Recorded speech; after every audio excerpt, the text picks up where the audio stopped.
PapaKenn Reviews is a Reviewboard magazine production. Reviewboard magazine. We review the world.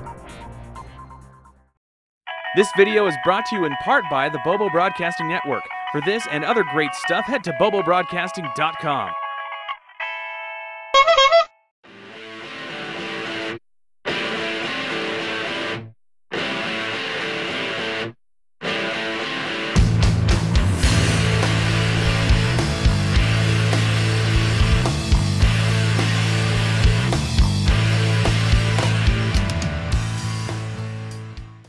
Hey everybody, it's the first movie since The Dark Knight Rises that didn't make me want to punch random strangers. And it's a horror-themed stop-motion animation family film. Okay, fine, it's not exactly the best selling point for a movie.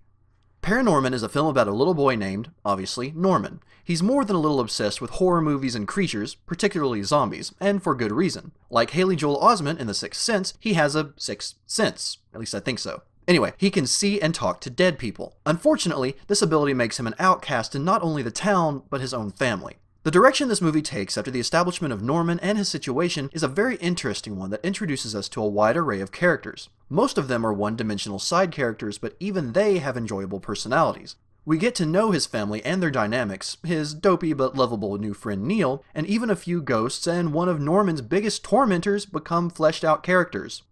The animation in ParaNorman is absolutely brilliant, and is the very first movie to employ full-color 3D printers in its stop-motion style. While I only saw this in the regular 2D presentation, believe me when I say that you still get the full experience without having to see it with those incredibly annoying glasses.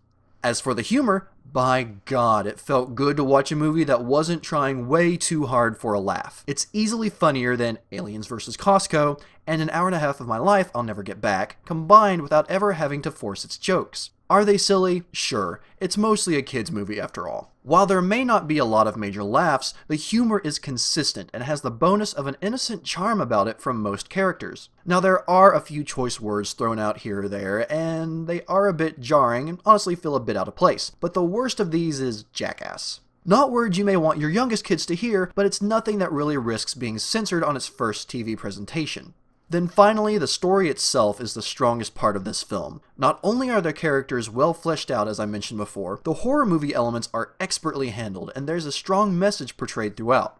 The horror elements are effective enough to impress adult audiences, but aren't too scary for anyone but maybe the youngest of viewers. If anything, it's a great introduction for a younger audience to the horror genre without scaring the pants off of them. The message is something best saved for when you see the movie, and is something that hits home for both kids and adults in different ways. In the end, ParaNorman is a film that I honestly believe anyone can enjoy. I highly recommend seeing ParaNorman in theaters if you can. It never failed to entertain from the very first scene to the thrilling and gorgeous climax, and it doesn't miss a beat until the credits start to roll. I give ParaNorman 9 out of 10. I'm PapaKenn, and I'll see you next review.